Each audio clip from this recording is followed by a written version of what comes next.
नमस्कार, मी लीनल देशमुख. नवराष्ट्राच्या पॉडकास्टमध्ये तुम्हा सगळ्यांचं स्वागत. आजचा आपला विषय असणार आहे करिअर संदर्भातला. कारण अनेकदा पालक आणि मुलांचा करिअर निवडीवरनं बराच गोंधळ उडतो. मग नेमकं कोणतं करिअर निवडायचं असा प्रश्न तुम्हालाही पडला असेल, तर हे पॉडकास्ट तुम्हाला नक्कीच मदत करणार आहे. आणि आज या विषयावरती मार्गदर्शन करण्यासाठी आपल्यासोबत करिअर काउंसलर सुचित्रा सुर्वे आहेत. तुमचं खूप खूप स्वागत. कशी आहेस? मजेत. How are you? खूप मस्त. आज आपण करिअर या एवढ्या गंभीर विषयावरती बोलणार आहोत. पण बरेचदा आपण बघतो, की पालकांचा आणि मुलांचा गोंधळ उडतो करिअरवरनं.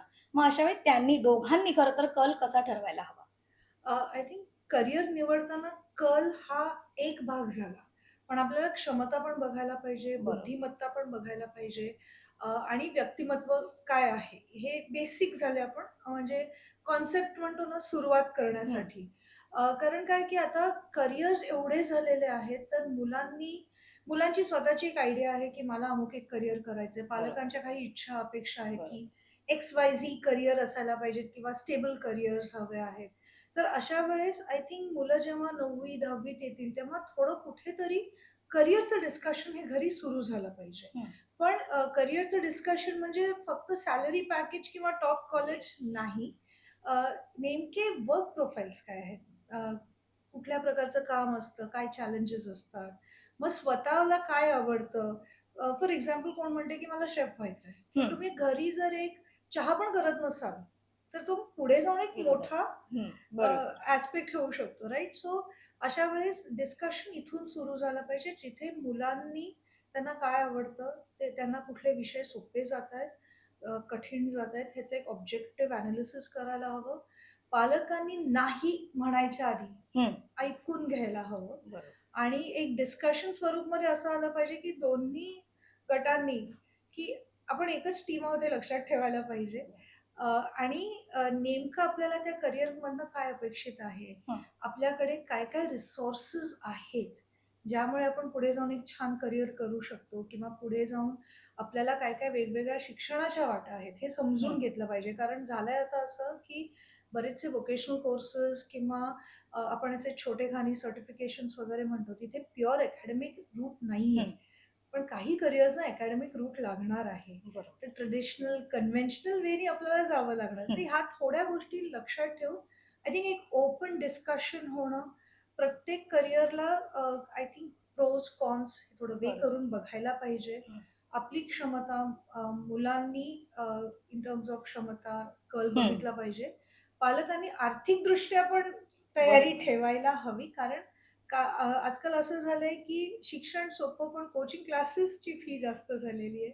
तर ह्या ज्या गोष्टी आहेत, ह्या जर आपण ओपनली ऑन द टेबल आणल्या, हं. सरफेसवर आणल्या, डिस्कशन सुरू झालं आणि नंतर एक डिसिजन घेऊन आणि त्या डिसिजनला येण्यासाठी तुम्ही प्रोफेशनल काउन्सिलर्सना भेटून हा एक फायनली म्हणतो ना, हं. शिक्कामोर्तब करणं, असं करू शकता. I think that can be a very good way. बरोबर. आता हं, प्रोफेशनल काउन्सिलरची जर गोष्ट आपण काढलीच आहे, हं, तर बऱ्याच अशा टेस्ट असतात, की ज्याने आपल्याला करियर कोणतं निवडायचं ते कळू शकतं. हं, त्यातलीच एक टेस्ट आहे ॲप्टिट्यूड हं. टेस्ट. तर ती नेमकी टेस्ट काय ते एक्सप्लेन कराल? ॲप्टिट्यूड टेस्ट म्हणजे बेसिकली क्षमता, पोटेन्शियल तुमची हं. एबिलिटी काय आहे, हे आयडेंटिफाय करतं. जर एक सिंपल गोष्ट सांगायला गेली, तर आपण पाहतो की सगळीच मुलं एकाच वर्गात आहेत, तेच पाठ्यपुस्तक आहे, तीच टीचर आहे. पण काही मुलांना एक विषय सहज समजतो, काही जणांना तो समजायला खूप वेळ लागतो, काही हं. जणांना समजतच नाही किंवा 2 मिनिटात ते समजून घेतात. ते व्हेरियन्सेस आहेत. त्याचं ॲप्लिकेशन खूप सहज जमतं, बरोबर? तर हं. ही जी ॲस्पेक्ट आहे अंडरस्टँडिंग, अबिलिटीची, ग्रास्पिंगची, आपण ह्या गोष्टींचा विचार करून ह्या असेसमेंट्स डिझाइन केलेल्या आहेत. बरोबर. तर आपल्याला हे बघितलं पाहिजे, की फक्त इंटरनॅशनल आहे, काहीतरी ऑनलाईन आहे, म्हणून मी ही टेस्ट घेतली असं नाही. आपल्याला बघायला पाहिजे, की ही स्टँडर्डाइज्ड आहे का? हं. इंडियन नॉर्म्सच्या मुलांवर ही स्टँडर्डाइज केली गेली आहे की नाही? हं. हे चेक करणं गरजेचं आहे. बरोबर. कारण जनरली तुम्ही जर म्हणाल, आपल्या इकडचा एक 16 किंवा 17 वर्षाचा मुलगा किंवा मुलगी is not equivalent to an 18-year-old, maybe an Australian or American. मी बौद्धिकदृष्ट्या म्हणत नाहीये, पण एक बरोबर. मॅच्युरिटी, डिसिजन मेकिंग किंवा इंडिपेंडन्स ह्या दृष्टीने म्हणते. कारण का आपले हं. आई-वडील अजूनही पालक इन्व्हॉल्व्ड असतात, राइट? बरोबर. सो अशा वेळेस ह्या ॲप्टिट्यूड टेस्ट वेगवेगळ्या विषयांवर असतात. म्हणजे हं. न्यूमेरिकल असू शकतं, राइट. स्पेशल म्हणजे तुम्ही किती क्रिएटिव्हली विचार करता किंवा तुमचं भाषेवरचं प्रभुत्व कसं आहे किंवा हं. तुमचं सायंटिफिक टेम्परमेंट आहे की नाही. हं. अबिलिटी आहे की नाही. आणि जनरली हे पिक्टोरियल असतात. पिक्टोरियल म्हणजे काय? सेंटेन्सेस नाहीत, फक्त हं. पिक्चर्स आहेत. हां. तर त्याच्यामुळे असं होतं की भाषेचा काही तिकडे प्रश्नच येत नाही, म्हणून हं, बायस येत नाही. हं. तुम्ही पाहता मुलं ते एक काय म्हणतात ना, टाईमला बाउंड असतात हे. तर त्या टाईममध्ये तुम्ही टेस्ट कशी घेऊ शकता? सो बरोबर. ॲप्टिट्यूड हा एक भाग झाला. त्याच्याबरोबरच जर तुम्ही एक आय-क्यू टेस्ट घेऊ शकता. हं. त्याच्याबरोबरच एक पर्सनॅलिटी टेस्ट असते. इंटरेस्ट टेस्ट तुम्ही घेऊच शकता. म्हणजे बरोबर. बरीचशी जण आता फॉलो युअर पॅशन कॉन्सेप्ट आलेला आहे. राइट. सो ह्या वेगवेगळ्या कॉम्बिनेशन आणि ह्या सगळ्यांचा जेव्हा रिझल्ट आपल्याला मिळतो, एका क्वालिफाईड म्हणजे हं. प्रोफेशनली क्वालिफाईड सायकॉलॉजिस्ट कडनं ते इंटरप्रेट करून घेणं गरजेचं आहे. हं. आणि कॉम्बिनेशन तुम्ही करिअर्समध्ये कसे नॅव्हिगेट करू शकता. हं. म्हणजे माझं जर न्यूमेरिकल हाय आहे, माझं व्हर्बल रिझनिंग हाय आहे. या दोघांना मी कुठे यूज करू शकते. असे वेगवेगळे करिअर्स आपण आयडेंटिफाय करू म्हणजे शकतो. ती टेस्ट घेतल्यानंतरच काही पर्याय दिले जातात का? किंवा पालकांनाही सांगितले जातात का, की बाबा हे अमुक एक करियर तुमची मुलगी किंवा मुलगा करू शकतो? आता आमच्याकडे तर आम्ही तसंच करतो. म्हणजे ओके. स्टुडंट्स येतात, असेसमेंट घेतात, म्हणजे हां. टेस्ट घेतात आणि त्यानंतर मग त्यांच्याशी डिस्कशन केलं जातं, की ओके प्रोफाईल पाहता किंवा जे स्ट्रेंथ्स आहेत ते पाहता एक्स-वाय-झी करिअर्स जास्ती हं. सुटेड आहेत. पण काही वेळा असं येतं, की हळूच मग निघतं, की मे बी थोडे हेल्थ इश्यूज असू शकतील हां. किंवा नाही आम्हाला याला बाहेर पाठवायचं नाहीये किंवा फायनान्शियल प्रॉब्लेम्स येऊ शकतात किंवा काही करिअर्स मे बी त्यांची ड्युरेशन खूप असेल. बरोबर. किंवा काही फॅमिलीजमध्ये असं असतं, की अमुक एक करियर माझी मुलगी नाही करणार हं. किंवा मी माझ्या मुलाला एक्स-वाय-झी करियर नाही करू देणार. तर अशा बऱ्याचशा ॲस्पेक्ट्स म्हणजे सटल असतात, जे हं. हळू-हळू काउन्सिलिंगमध्ये बाहेर येतात आणि बरोबर. मग त्या पूर्ण डिस्कशनमध्ये या सगळे फॅक्टर्स एकत्र घेऊन टीम जनरली एक पाथवे देते, की हं. आपण मे बी 10वी नंतर 12वी, 12वी नंतर ग्रॅज्युएशनसाठी, मे बी त्यानंतर हं. मास्टर्स, मग काही शॉर्ट टर्म कोर्सेस वगैरे काय करू शकता, त्याची पण माहिती असते. सो एक ओव्हरऑल एक पाथ डिस्कस केला जातो. ओके. आता ही टेस्ट आहे ती साधारण आपण कधी करायला हवी? चांगला प्रश्न आहे. कारण हं. आता काय झालेलं आहे कोचिंग क्लासेस जे आय-आय-टीजची तयारी करतायत, हं. ते तुम्हाला आधीपासूनच बरोबर. म्हणजे सायन्स किंवा फिजिक्सचा कॉन्सेप्ट यायच्या आधीच तुम्हाला आय-आय-टीयन्स करतायत. Nothing wrong, they are doing their jobs. But काय होतं, की मुलांची तयारी थोडी झाली हं. पाहिजे. तर जनरली एक 9वी नंतर हं. ह्या असेसमेंट्स सुरू होतात. म्हणजे काय, एक एक डिसिजन घेण्याची क्षमता मुलांमध्ये थोडी क्लॅरिटी येत जाते, हं. की मला पुढे काय करायचंय. कारण काय होतं 7वी-8वीत केल्यावर त्यांना माहिती असतं, की अरे अजून 3 वर्ष आहेत. इतक्यात मी कुठे करिअरचा विचार करू. बरोबर. आणि इनफॅक्ट आता असाही ट्रेंड आहे, की आपल्याला करिअरचा विचार करायला हवा आहे का? हं. म्हणजे आजच एक ईमेल मला आलाय जिथे त्यांनी विचारलंय, की बी करण्यात अर्थ आहे का? म्हणजे डिग्री घेण्यात अर्थ हं. आहे का? सो काय होतंय, की मुलांना खूप आधी तयार न करता, कारण आपली एक एज्युकेशन सिस्टम आहे, की बरोबर. मला काहीही केलं 11वी नंतर एक वाट स्ट्रीम घ्यावीच लागणार आहे. बरोबर. So I think it is better तुम्ही 9वी-10वीत घेतली, हं. क्लॅरिटी आलं, तुम्हाला काही कोचिंग घ्यायची असेल, हं. कारण काय टेस्टची एक वयोमर्यादा असते. बरोबर. एक जनरली त्या हिशोबाने तुम्ही सुरू करू शकता. मला आणखीन एक प्रश्न आहे, की आपण सायन्स, आर्ट्स, कॉमर्स हं, या 3 आपल्या स्ट्रीम आहेत. खरं हं. तर प्रत्येक स्ट्रीममध्ये वेगवेगळं करियर करता येऊ शकतं. हो. पण तरीही खूप पालकांना असं वाटतं, की अरे तू सायन्स किंवा कॉमर्स घेतलंस, तर तुला अमुक एक करता येईल. आर्ट्सला काहीच व्हॅल्यू नाहीये किंवा आर्ट्समध्ये काहीच हं, करियर नाहीये. हं. मग अशा वेळी जेव्हा पालक तुमच्याकडे येत असतील, मग तुम्ही त्यांना काय सांगता तेव्हा? एक तर आपल्याला समजून घेतलं पाहिजे, की जेव्हा आपण एज्युकेशनल स्ट्रीम बघतो ना, हं. मॅक्सिमम किंवा फोकस 11वी-12वीत ह्या 3 स्ट्रीमचा आहे. बरोबर. नंतर आपण जे वर्क प्रोफाइल्स बघतोय, ते ना सुपर स्पेशलायझेशन्समध्ये येतात. हं. पण तुम्हाला सुरुवात ह्या 3 स्ट्रीम्समधूनच करायची आहे. बरोबर. तर सगळ्यात स्टेप 1 ही आहे, की कन्व्हेन्शनली ह्या 3 आहेत. ऑफकोर्स हं. डिप्लोमा कोर्सेस आहेत, ह्या बरोबर. सगळ्या गोष्टी पण आहेत. पण त्याच्यानंतर एक अंडर ग्रॅज्युएटला तुमच्या वेगवेगळ्या वाटा ओपन अप होतात आणि सुपर स्पेशलायझेशनमध्ये अजून आहेत काही. बरोबर. सो अशा वेळेस पालकांना जेव्हा मी समजवतो, आम्ही मगाशी जसं सांगितलं, की त्यांना एक आम्ही रूट मॅप देतो, की बरोबर. 12वी नंतर हे, टी-वाय नंतर हे हं. किंवा मास्टर्स किंवा शॉर्ट टर्म कोर्सेस. जेव्हा आपण एक से फॉर एक्झाम्पल आता मी सायन्स जनरली काय हं. होतं मुलांचा एस्पेशली पालकांचाही हा कल असतो, की सायन्स 12वी पर्यंत तरी घे. हां. नंतर हो. बदलायचं तर आपण बदलू बरोबर. शकतो. पण काय होतं ना, की ते फक्त इंजिनिअर किंवा डॉक्टर येस. होण्यासाठी आहे. तिकडे मी बायोटेक्नॉलॉजिस्ट किंवा मी झूओलॉजिस्ट किंवा मायक्रोबायोलॉजिस्ट होण्यासाठी नाही. हा चॉईस बरोबर. घेतलेला बरोबर. नाहीये. तर अशा वेळेस काय होतं, एंट्रन्स एक्झाममध्ये जर मार्क नाही मिळाली किंवा हं, कॉलेज आपल्या आवडीचं नाही मिळालं, तर मग बरोबर. इथे तिथे बघायला लागतात. हं, मग असं होतं, की त्यांना मग सांगावं लागतं, की आता निगडीत किंवा जवळ कुठे आहे, की हं, okay let's look at a microbiologist बरोबर. किंवा मग तुम्ही मास्टर्स लेव्हलवर कसं रिसर्चमध्ये हं, जाऊ शकता. पण जेव्हा पालकांना मी हे रोड मॅप्स द्यायला सुरुवात करतो, जेव्हा वेगवेगळे करिअर्स हं, डिस्कस होतात, तेव्हा थोडं ओपननेस येतो. बरोबर, कारण अजून एक इथे I think I take that moment and say की फक्त ॲडमिशन मिळणं हे महत्वाचं नाहीये. बरोबर. पालकांचं काय ॲडमिशन मिळू दे, हां, ॲडमिशन मिळू दे. पण तो कोर्स पण झेपला पाहिजे ना.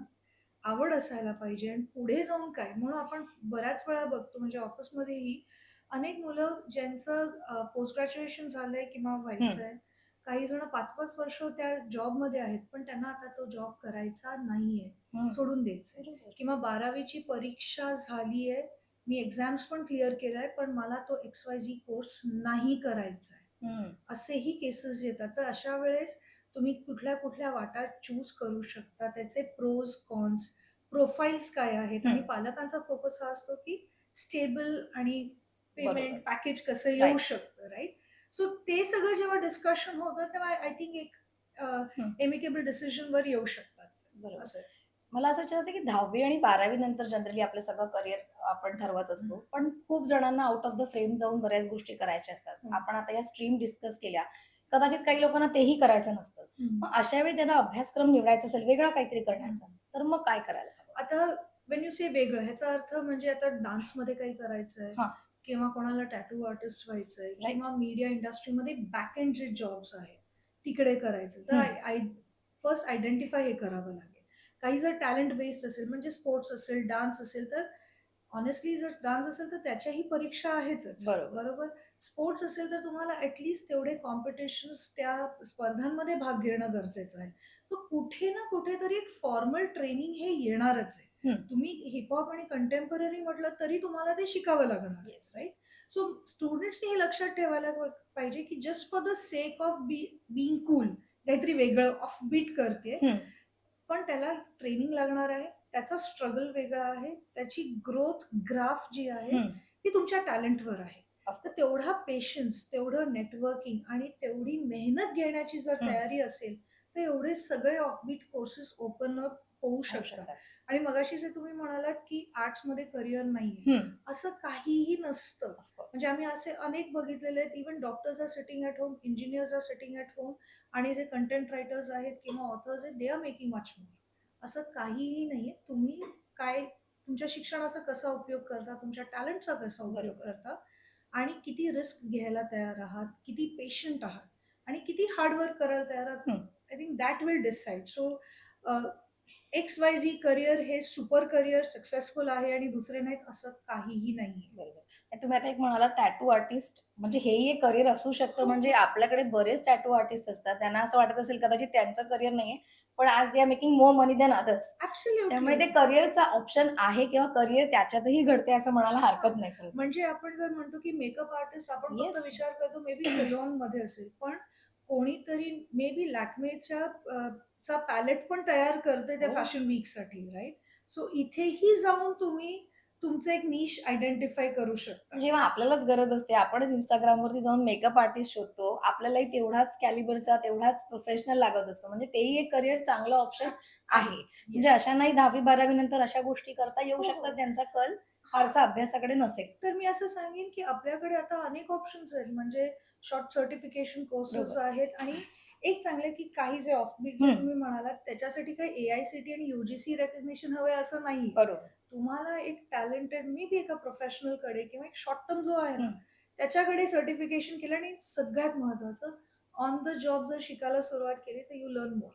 बरोबर. सो हे मुलांनी लक्षात ठेवलं तर सोपं जाईल त्यांना. मी पुन्हा एकदा थोडंसं शाळेकडे घेऊन जाते. हं. कारण हल्ली ना बोर्ड सिलेक्शन असा टॉपिक आहे म्हणजे प्रत्येकाला असं वाटतं म्हणजे आपण जर नॉर्मल बोर्ड महाराष्ट्र बोर्डमधनं कोणी हं, शिकतो तर त्यांना असं वाटतं की हे काहीच नाही शिकत आहेत. हं, म्हणजे आय-सी-एस-सी, सी-बी-एस-ई हा अभ्यास खूप कठीण आहे हं. आणि त्याच बोर्डाची मुलं पुढे जातात.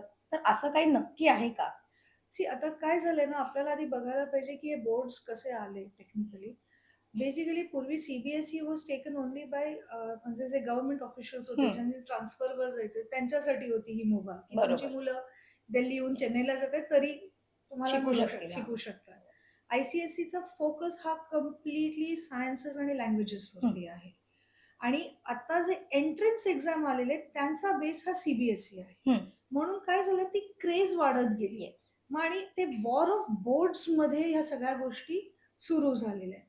त्यात आता काय झालंय, मुंबईसारख्या ठिकाणी बाहेरून येणारी लोकं भरपूर आलेली आहेत. तर मग तिकडे त्यांना फक्त सी बोर्ड माहिती आहे. मग इथे तो हं. बोर्ड नाहीये. मग आय-बी बोर्ड आली, आय-जी-सी-एस-सी बोर्ड आली. हं. इथे कुठेतरी असं मग आपल्याला वाटायला लागलं, अरे Maharashtra state board is not doing anything. हं. कारण तो आपल्याला फक्त एका सिटीसाठी नाही, तो पूर्ण राज्यासाठी आहे. तर त्यांना एक ॲव्हरेज आउट करावं लागतं. बरोबर. असं झालेलं आहे. आणि जसे-जसे लोकं जेवढे रिलोकेट व्हायला लागले, हं. मे बी परदेशात वगैरे जाऊन यायला लागले, तर त्यांना असं वाटलं नाही, आय थिंक माझा फोकस लँग्वेजमध्ये असायला पाहिजे किंवा एंट्रन्स एक्झाम महत्त्वाची आहे. तर ह्याच्यामुळे जी क्रेज आहे सी आय-सी-एस-सीची ती वाढत गेली आणि हळू एनरोलमेंट्स जेव्हा कमी होतात, तेव्हा त्याचाही एक डिमांड बरोबर. कमी होत जातो. पण आपण हे असं बोलू शकणार नाही, की एक बोर्ड बेटर आणि दुसरा बोर्ड चांगला हं. नाहीये. जर तसं असतं तर पूर्वीचे आपल्या महाराष्ट्र बोर्डची मुलं सक्सेसफुल झालीच नसती. बरोबर. आपल्याकडे असा काही डेटा पण नाहीये ना टू प्रूव्ह, किंवा सगळेच सी मुलं आय-आय-टी क्रॅक करू शकले हं. असतील, असंही नाहीये. सो बरोबर. इट इज अन इंडिव्हिज्युअल, तुम्ही काय शिकता त्याच्यावरती आहे. मला असं वाटतं तुम्ही पालकांना आवर्जून सांगायला पाहिजे, की बोर्ड निवडताना जे पालक खूप कॉन्शियस असतात किंवा त्यांना असं वाटतं नाही आम्हाला अमुक एक बोर्डच हवाय.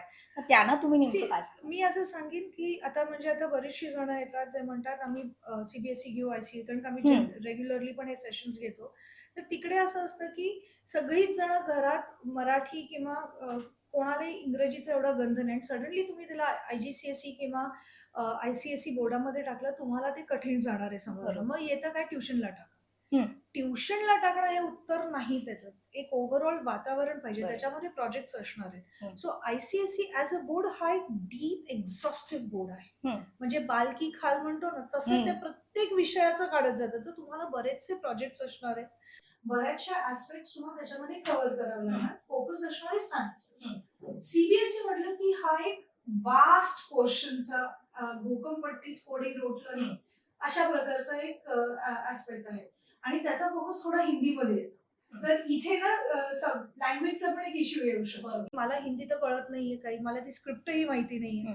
तर मग मी कसं करणार आहे? तर पालकांनी ह्या 2-3 गोष्टींचा विचार केला पाहिजे, की मला खूप एक्झॉस्टिव्ह एक करिअरमध्ये घ्यायचंय किंवा हं. बोर्ड हवाय, की मी लँग्वेजेस, सायन्स, मॅथ्सकडे लक्ष देणार आहे. म्हणजे कारण आय-सी-एस-सीची मुलं शेक्सपिअर वाचतायत. राइट. इथे आपल्याला साधं इंग्रजी बोलताना कठीण जातंय. शेक्सपिअर मी कुठे बोलणार आहे? पण ते आहे, त्या लेव्हलचं हं. आहे.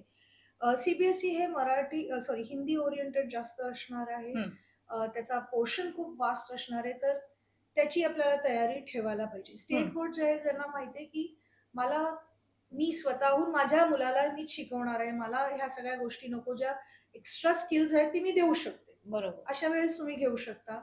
आणि जर अशी एक आयडिया असेल, की आम्हाला परदेशातच जाऊन शिकायचंय 12वी नंतर, हं. मग तेव्हा इंटरनॅशनल बोर्ड जे आय-जी-सी-एस-सी किंवा हं. 11वी-12वी किंवा आय-बी-डी-पी-ए ते तुम्ही घेऊ शकता. सो हं. आय थिंक पालकांनी थोडा विचार करायला पाहिजे, मला कुठे शिकवायचं आहे. थोडा एक काय म्हणतात ना, स्केलेटन एक आउटलाईन जरी असली, मग एक डिसिजन घेणं गरजेचं आहे. ॲड ऑन त्याच्यातली फीस. हं. कारण का बरोबर. फीस भरपूर असणार आहेत. हं. भरपूर गोष्टी असतात, कारण का तेवढा प्रोजेक्ट वर्क, मग इंटरनॅशनल ट्रिप्स असतात, येस. सगळ्या गोष्टी हं. आहेत त्या. सो एक लाईफस्टाईल कडे बघून पण तुम्ही बघू शकता. पण एक सांगेन, की स्टेटसच्या मागे जाऊन मी आय-सी-एस-सीला, सी-बी-एस-सीला ह्याला जातो, हे करू नका. आपल्या मुलाकडे आपण काय शिकवू शकतो, कसं शिकवू शकतो इंडिपेंडेंटली, ते पाहून जर डिसिजन घेतलं, I think board will not matter. बरोबर. आता परदेशी शिक्षणाचं थोडंसं आलंच, हं. पण आता तेही फॅड आहे. म्हणजे जसं बोर्डचं फॅड आहे, तसं परदेशी शिक्षण घेण्याचं पण आहे. पण त्याबद्दल काय सांगाल परदेशात शिक्षण घेण्याबद्दल? परदेशात शिक्षण मिळायचं असं मी सांगेन, मुलांना जे यंगस्टर्स जेव्हा आमच्याकडे हं. येतात, त्याचं पहिलं एक कारण असतं, आई-बाबांपासून मला एकटं राहायचंय.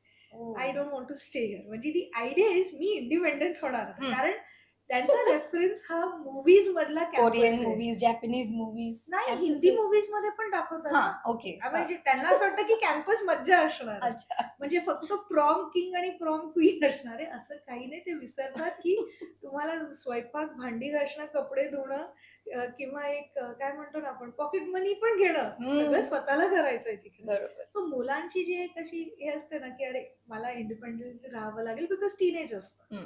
पण जर तुम्ही बघाल तिकडचं शिक्षण हे एक्झॉस्टिव्ह आहे. हं. तुम्हाला इंडिपेंडंट होणं असणं गरजेचं आहे आणि सगळ्यात महत्वाचं एक ग्लोबल तुम्ही एक ह्युमन हो आय मीन ती तयारी असते तुमची बिकॉज बरोबर. You are going to work with probably a Polish, Russian, may be a Sri Lankan, may be a European, हं, स्कॅन्डिनेव्हियन मधून कोणतरी आलेलं आहे.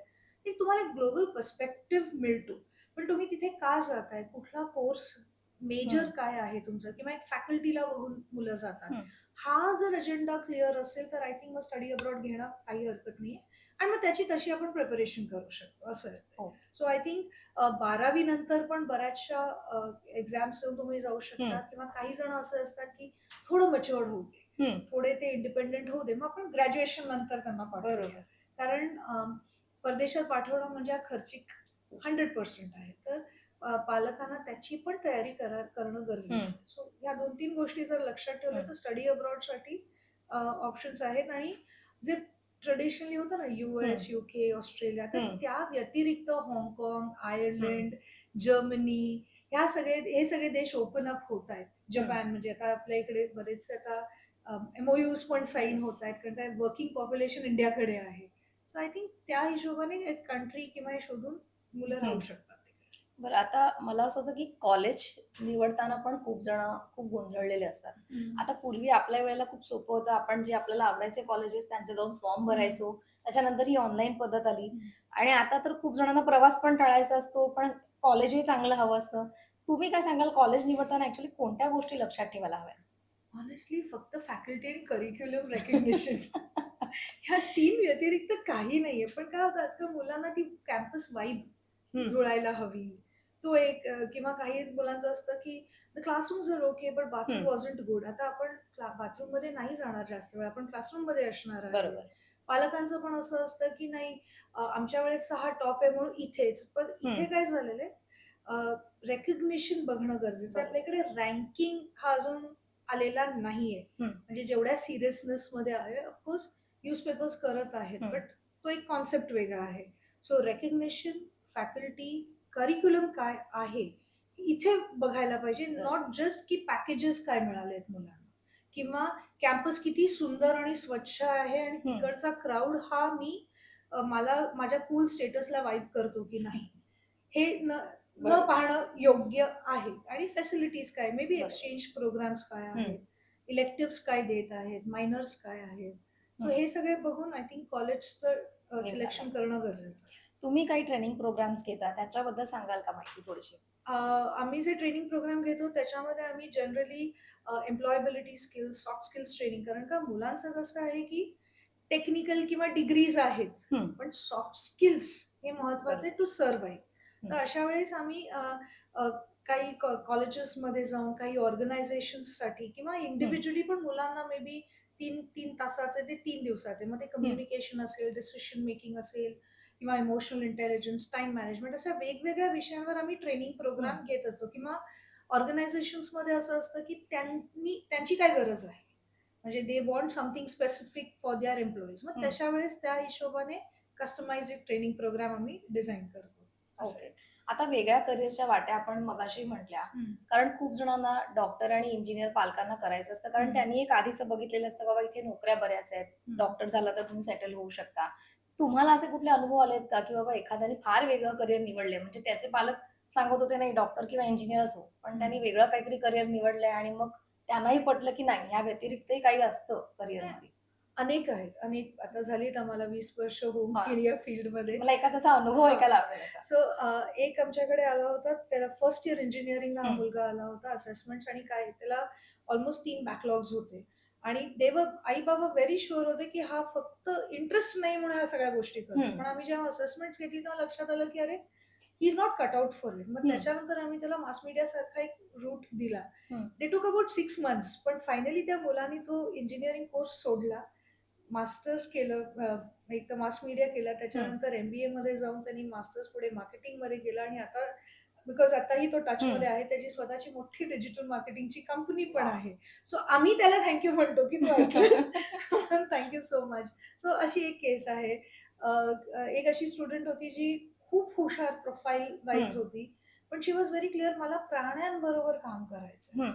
तर आम्ही तिच्या आई-वडिलांना सांगितलं, "कुठल्याही एंट्रन्स एक्झामला घालायचं नाही. तिला प्युअर सायन्सेस रूटनी जाऊ दे." हं. आणि आता ती यू-पी-एस-सीमध्ये फॉरेस्ट ऑफिसरची तयारी करते. वाह! सो असे अनेक काय म्हणतात ना, रूट्स आहेत, हां. इंडिव्हिज्युअल्स आहेत, जे वेगळं काहीतरी करत आहेत. बरोबर. या. म्हणजे तुम्ही पालकांना नेमकं काय सांगाल? कारण बरेचदा असं होतं ना, की पालक मुलांचं ऐकायला बघत नाही आणि जसं म्हटलं, की मुलांनी कुठेतरी पिक्चरमध्ये बघितलेलं असतं, त्यांना कॅम्पस वाईब हवा असतो, अमुक असं. हं. पण खरीच म्हणजे करिअरच्या दृष्टिकोनातनं पालकांना तुम्ही आणि दोघांनाही, मुलांना आणि पालकांना काय ॲडवाईस द्याल? किंवा तुम्ही करिअर निवडताना कोणत्या गोष्टी लक्षात ठेवायला हं. हव्यात?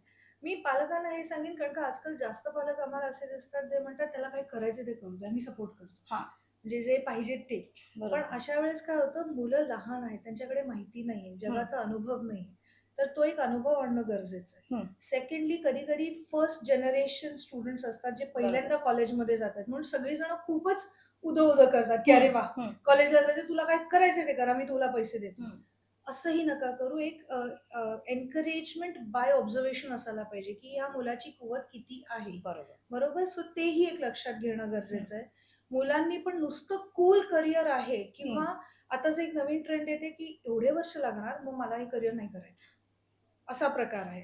सो अशा वेळेस तुम्ही त्या ड्युरेशनच्या बियॉन्ड जाऊन बघा, की तुम्ही काय काम करणार. हं, ह्या जर 2-3 गोष्टी पालकांनी आणि मुलांनी लक्षात ठेवल्या, असेसमेंट्स करून घेतलं, हं, प्रोफेशनली डिस्कशन घेतलं, आय थिंक सोपं जातं. कारण काय होतं, परवा एक मुलगा आला आणि तो म्हणाला, "मी आता" आमच्या सेशननंतर तो मुलगा म्हणाला, "आता मी 2-3 जणांना जाऊन विचारेन त्यांचं काय मत आहे." आय हं, सेड, "म्हणजे?" तो म्हणाला, "नाही विचारेन ना कसं हे करियर आहे." आय सेड, "सपोज मला आवडलं तर मी म्हणेन हं, चांगलं आहे. त्यांना नाही आवडलं, नाही हं, अनुभव चांगला आला, ते म्हणतील वाईट आहे." हं. डिसिजन कसं घेणार? म्हणजे तू परत कन्फ्युज्ड. बरोबर. सो त्याऐवजी ऑब्जेक्टिव्हली जेवढं त्रयस्थ हं, दृष्टिकोनाने जो कोणी एक इनपुट देऊ शकेल, त्यांच्याशी बोलून डिसिजन घ्या. अँड आय वुड सजेस्ट, आता सुट्टीचा वेळ आहे, हं, कॉलेजेसना व्हिजिट करा, हं, प्रोफेसर्सशी बोला, वेबसाईट समजून घ्या. हं. प्रोफेशनल्स असतील तर त्यांना जाऊन विचारा, की बरोबर. काय करता? हं. आणि त्यानंतर एक डिसिजन घेणं योग्य आहे. म्हणजे जसं आपण म्हटलं ॲप्टिट्यूड टेस्ट आहे, ज्याने मुलांचा कल कल समजू शकतो. ॲब्सोल्युटली. अशाच काही वेगळ्या टेस्ट आहेत का, की ज्याने आपल्याला अजून माहिती मिळू शकते या संदर्भातली? सी काय होतं ना, हार्डकोर करिअरसाठी ह्याच आहेत. ओके. त्याला ॲड ऑन तुम्ही वेगवेगळ्या हं. गोष्टी घेऊ शकता. जसं म्हणजे तुम्ही म्हणाला आता आयक्यू टेस्ट जशी म्हणालात. हां, म्हणजे आय-क्यू टेस्ट आहे, हां. पर्सनॅलिटी हा एक आपला एक बेसिक झाला. आता काय हं, झालेलं आहे, ई-क्यू पण टेस्ट घेतात हं, किंवा एक लर्निंग स्टाईलची टेस्ट घेतात. हं. पण हे सगळे ॲन्सिलरीज आहे. बरं. ह्यांची म्हणजे कंपल्सरीत आहे किंवा मॅन्डेटरी आहे असं काही नाही. पण ह्या बेसिक ज्या 3 आहेत, ॲप्टिट्यूड, आय-क्यू, पर्सनॅलिटी, हं, ह्या 3 गरजेच्याच आहेत. इंटरेस्ट घेतला तर चांगलं, पण आम्ही हेही बघितलंय 10वीचा इंटरेस्ट 11वीत बदलतो, 12वीत आणि नंतर कंप्लीटली वेगळा असतो. सो हं, इंटरेस्टवर फक्त फोकस ठेवून जर करियर घेतलं, बिकॉज हं. होतं काय, फॉलो युअर पॅशन आलेलं आहे. येस. पण पॅशन म्हणजे मला काहीही मिळत नसेल, काही पैसा नसेल, ओळख नसेल, काही नसेल, तरी मी तेच काम करते आणि परफेक्टमध्ये करते, राइट? बरोबर. And I am happy about it. हं. इथे काय होतंय, मला वीकेंड हॉलिडे पाहिजे, 6 फिगर सॅलरी पाहिजे, डेझिग्नेशन पाहिजे, अप्रिसिएशन पाहिजे. असं अशामध्ये पॅशन नाही चालत, राइट? बरोबर आहे. सो मुलांनी हा थोडा ॲस्पेक्ट विचार करायला पाहिजे आणि बऱ्याच वेळा त्यांचं introduction to a career is हं. काहीतरी ग्लॅमरस बघितलंय. म्हणजे आता राइट. क्राईम सीरीज बघून क्रिमिनल सायकॉलॉजिस्ट व्हायचंय. पण तुम्ही रक्त बघून जर खाली पडत असाल, तर त्या तुम्ही क्राईम सीनवर नाही बरोबर आहे. जाऊ शकत, राइट? बरोबर आहे. सो या बेसिक ज्या रिॲलिटी चेक जी आहे ना, ती असणं गरजेचं आहे. बरं. आता तुम्ही जसं हे म्हणालात, तसंच आता ना आपल्याला सोशल मीडियावरती ट्रेडिंगचं खूप जास्ती हो, क्रेझ हो. दिसते. म्हणजे इतके प्रचंड व्हिडिओ दिसतात, की अगदी गरीब असलेला मुलगा ट्रेडिंग करून दुसऱ्याच दिवशी म्हणजे त्या रीलमध्ये तसं दिसतं, की लगेच तो श्रीमंत झाला. पण ट्रेडिंगबद्दल पण लोकं असं विचारतात, की बाबा आम्ही हे करियर म्हणून निवडू शकतो का? सी ट्रेडिंग कधी आहे चांगलं आहे, जर तुमचं मार्केट रीडिंग चांगलं आहे, तुमचा फायनान्सचा ग्रास्प चांगला आहे. आता जे हं, वॉर सुरू आहे, त्याचा इम्पॅक्ट काय आपल्यावर होतो, हं. ह्याची अंडरस्टँडिंग असल्याशिवाय तुम्ही घेऊ शकत नाही या बरोबर. फील्डमध्ये फॉर अ लाँग टर्म. हं, बरेचशी जण जे शॉर्ट टर्म प्लेयर्स असतात, की मी हं. डे ट्रेडिंग करून आय एम हॅपी. आज मी ₹100 एक्स्ट्रा घेतले, ₹500 एक्स्ट्रा घेतले, फाईन. बरोबर. बट जे ॲक्चुअल ट्रेडिंग करियर्स आहेत आणि जिथे तुम्ही पोर्टफोलिओ मॅनेजमेंटमध्ये हं, जाता, तिथे तुम्हाला इंडस्ट्रीची अंडरस्टँडिंग, मे बी पॉलिटिकल हं. जिओपॉलिटिक्स काय आहे त्याची अंडरस्टँडिंग असेल, बरोबर. तर तुम्ही एक सुपर करियर करू शकता. हं, नाहीतर हं. It's a risk, it's a gamble असं आहे बरोबर ते. आहे. नाही आता म्हणजे कारण काय होतं बरेचदा जे करिअर्स ठरतात ना, ते आता Instagramच्या रीलवरनंच ठरतात. म्हणजे आता पॉडकास्ट देतात तर लोकांना असं हो, वाटतं, "अरे मी पॉडकास्ट सुरू हम्म. करेन. पण काही जण असे असतात ना, की ज्यांचं विजन ना फार क्लिअर असतं. म्हणजे फार हम्म. आधीपासूनच, की मला अमुक एकच व्हायचंय. हम्म. मग अशा कोणत्या केसेस आहेत का बरं एखाद्या मुलाला अमुक एक करियर करायचंच होतं आणि त्या दिशेने त्याने बरोबर वाटचाल केली? 100% आहे ना. आमच्याकडे एक स्टुडंट आला होता. ही वॉज व्हेरी शुअर की त्याला सीए करायचं कारण एक फॅसिनेशन होतं. हं. त्याच्या घरी सगळेच सीए होते हां. आणि तो I guess the first third generation मुलगा होता. हं. तर तो म्हणाला मी पण सीए होणार. आणि मेहनत ऑफकोर्स त्यांनी हं. सुरू केली. यू विल नॉट बिलीव्ह त्यांनी बी-कॉम केलं. बी-कॉम करता करता सीएची तयारी ठेवली. एम-कॉम असंच केलं. एम-कॉम करता करता सीए झाला. सीए नंतर हा म्हणाला आता मी काय करू? अरे ठीक आहे मी एमबीए फायनान्स करतो. म्हणून एमबीए फायनान्स केलं. मग आमच्याकडे तो एक I think he was around 25 और समथिंग. हं. आणि विचारलं आता मी पुढे पीएचडीला जाऊ का? मी म्हटलं अरे कधीतरी वापर कर आता जॉब घे कुठेतरी. हां. सो अशी जी मुलं असतात ना तिकडे मग या मुलांनी कसं की माझं फायनान्शियल कॉन्सेप्ट काय आहेत, बरोबर. ऑफिसमध्ये जाऊन आधीच सीएस बरोबर डिस्कशन हं. करणं, न्यूजपेपर्स आहे, बिझनेस न्यूज आहेत, ते वाचणं किंवा बिझनेस न्यूज चॅनल्स वाचणं, हं. लिटरली अॅन्युअल रिपोर्ट्स बसून वाचणं, हं. हे खूप गरजेचं आहे. सो बरोबर. That worked out. In fact I remember मी एका मुलाचं ट्रेनिंग करत होते ज्याला हॉटेल मॅनेजमेंटसाठी म्हणजे हं. कारण त्याची इंटरव्ह्यू असते 12वी नंतर बरोबर. Written test interview. हं. तर त्यांनी इंटरव्ह्यूच्या प्रॅक्टिसला जेव्हा आला होता त्यांनी एक नोटबुक आणली होती एवढी जाडी आणि हं. त्याच्यामध्ये त्यांनी ऑलमोस्ट एक 3000 रेसिपीज हँड रिटन केल्या होत्या. वॉव! का तर मी शेफ होणार आहे, दीज आर माय रेसिपीज. म्हणजे she was he well prepared. Well prepared. He त्याला फक्त आम्हाला ट्रेन करायचं होतं टू फेस द इंटरव्ह्यूज. हो. सो बऱ्याच वेळा असं व्हायचं इंटरव्ह्यूमध्ये मीच रेसिपी समजून घेते because he was so clear and बरोबर. Passionate about it. आणि त्याच्या आईने सांगितलं he almost from 6th standard and she said हं.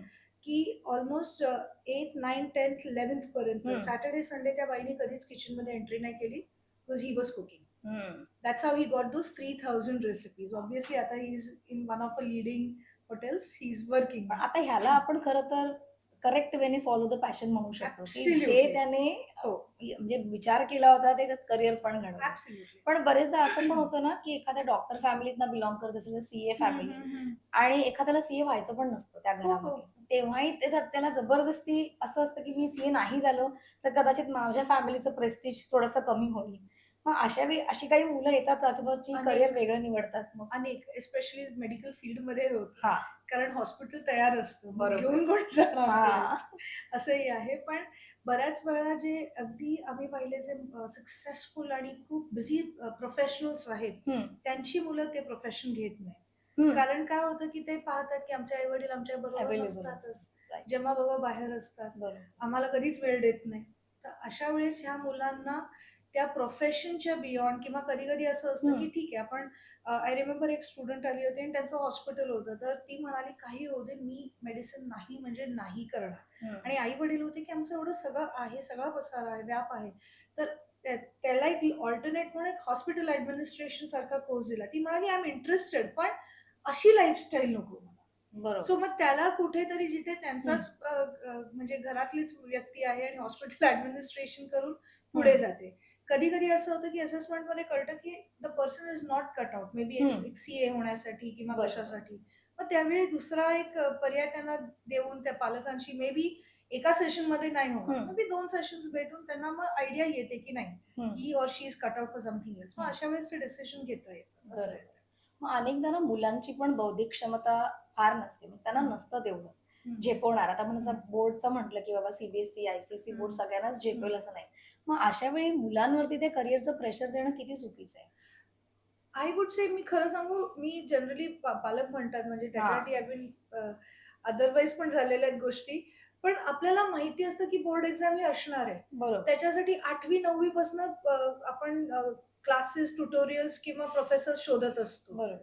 फक्त डिसिप्लिन नसल्यामुळे, कन्सिस्टन्सी नसल्यामुळे अभ्यास झालेला नाहीये आणि हं. त्याचं प्रेशर येतंय. बरोबर. हा कन्सिस्टन्सी आणि जर डेडिकेशन आणि डिसिप्लिन ठेवलं तर ते सोपं होणार आहे. हं. म्हणजे जेव्हा पालक म्हणतात ना 10वीचा स्ट्रेस, 12वीचा स्ट्रेस, हां. पण तुम्ही त्याला 8वी पासून ऑलरेडी ॲडमिशन घेऊन ठेवलेली आहे, राइट? बरोबर. ती तयारी आहे. ऑफ कोर्स आय अग्री की हं.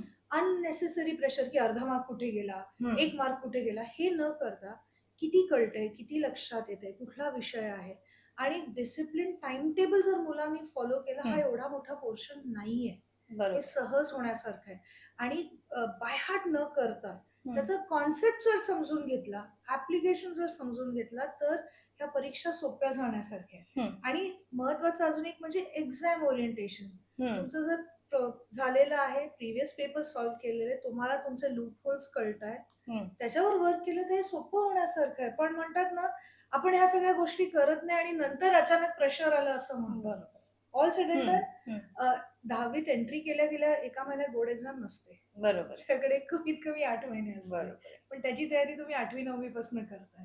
So it's a matter of preparation, discipline and consistency. म्हणजे आता हे तर मोठ्या मुलांचं झालं. मला असं वाटतं लहान मुलं जी आहेत ना, त्यांना पण आता हे प्ले स्कूल तर ठीक आहे, बरेच जण हे करतात. पण there are multiple play school म्हणजे म्हणजे काही मी नावं आता सांगणार नाही. पण ते असं म्हणतात, की नाही आम्ही त्यांना फक्त ठेवत नाही तिथे म्हणजे प्ले स्कूलमध्ये नाही करत, तर आम्ही त्यांना शिकवतो तिथे. पण इतक्या लहानपणी इतक्या सगळ्या गोष्टी करणं योग्य आहे का लहान मुलांना पण? सी काय होतं ना, एक तर आहे की ब्रेन इज व्हेरी फर्टाईल. पहिले राइट. 6 वर्ष आपण हां, जेवढं शिकवू ते इम्बाईब हां. करतात. पण ते कसं शिकवू हे महत्वाचं आहे. दॅट बरोबर. Is one. सेकंडली असेही आम्ही पालक आता बिकॉज दोघेही वर्किंग आहेत, तर हं. ह्यांना ठेवायचं कुठे म्हणून क्लासेसना पाठवतायत. Play school play of course play school school आणि आहे. मग अनेक ॲक्टिव्हिटीज सुरू आहेत. का राइट. करतायत माहिती नाहीये हं, आणि मग मुलं हं. थकतायत. त्याच्यातली ना मजा घालवतायत. म्हणजे उगाच आता प्ले स्कूलमध्ये ग्रॅज्युएशन सेरेमनी कशाला हवी आहे तुम्हाला? तेच मला होतं हां, का? राइट? सो तिकडे आहे. मग तुम्हाला प्रत्येक गोष्टीला स्टार लागते. हा जो प्रकार होतो ना, ह्याच्यामुळे मुलांची अपेक्षा एक वेगळी होत जाते. बरोबर. त्यांना असं वाटतं, की शाळा किंवा म्हणजे सगळं पिंक आणि ब्लू आणि फेअरी टेलच असतं आणि जेव्हा अचानक मोठ्या शाळांमध्ये जातात, बरोबर. ॲडजस्टमेंट इश्यूज येतात. मग आपण हे मुलांना जे शिकवतोय ते त्यांच्या डेव्हलपमेंटसाठी आहे, की वेळ हं, घालवण्यासाठी आहे? किंवा फोमो म्हणतात ना, पेरेंट्समध्ये हं. पण फोमो आहे, की "अरे, मी नाही पाठवलं तर कसं चालणार? शेजाऱ्यांचे येस. गेले." WhatsApp ग्रुपमध्ये सगळी जण म्हणतायत, हो, "I also have to put it." हो. सो हे जे ॲस्पेक्ट्स आहेत ना, इथे आय प्रत्येक पेरेंटनी हा विचार करायला पाहिजे, की मला माझ्या मुलाला काय कसं घडवायचंय? हं, मग मे बी मी कशातही घालणार नाही, तो घरीच माझ्याबरोबर बसेल, पण मी वेळ द्यायला तयार आहे का? मी माझ्या करिअरमध्ये एक ब्रेक घ्यायला तयार आहे का? हं. ह्या आय थिंक ह्या इंडिव्हिज्युअल फॅमिलीजमधली ही उत्तरं आहेत. बरोबर. आणि उगाच सगळी जण करतायत म्हणून करू नका. कारण ते जेव्हा ॲक्चुअली या मुलांना परफॉर्म करायचं असतं, मे बी 10वी-12वी मध्ये ही थकलेली असतात. आणि दॅट्स नॉट द टाईम. बरोबर. आणि तुम्हीही पाहिलं असेल प्रायमरीमध्ये किंवा हं, सेकंडरी 6वी-7वी पर्यंत स्केटिंग सुरू आहे, स्विमिंग सुरू आहे, बास्केटबॉल सुरू आहे आणि मग 9वी-10वी मध्ये सगळं बंद. हं. मग फक्त ज्या अभ्यास. फक्त अभ्यास. पण सुरुवातीच्या काळात त्या मुलाला एक्स्टर्नल्सची सवय झाल्यामुळे तो आता अकॅडमिकमध्ये कसा फिरणार? हा विचारच कोणी करत नाही. तायक्वॉन्डो क्लासेस, हे क्लासेस, ते क्लासेस ते सुरूच आहेत आणि मग सगळं येऊन बंद होतंय. असं नाही आणि ते चालणार. मुलांपेक्षा मला असं वाटतं जास्त पालकांनी पालकांना असं वाटतं, की त्यांचा वेळ जास्ती बिझी राहिला, की मग ते काहीच सुटले. हां, मे बी. म्हणजे हां. एवढं म्हणजे करिक्युलम असणं इतकं चांगलं नाही ना करिक्युलर ॲक्टिव्हिटीज काही मुलांसाठी. गरजेचं नाही आणि आय थिंक आता गोइंग फॉरवर्ड एआय वगैरे आल्यामुळे I think one of the skill जी आजच्या जनरेशनला कंपल्सरी हवी आहे किंवा जी पॉझिटिव्ह असणार आहे ती म्हणजे the skill to concentrate and focus. आता जो फोकस करू शकेल तोच पुढे जाऊ शकेल. कारण का एवढी शॉर्ट मेमरी आणि स्पॅन झालेलं आहे. आपण ऐकतच नाही आहोत.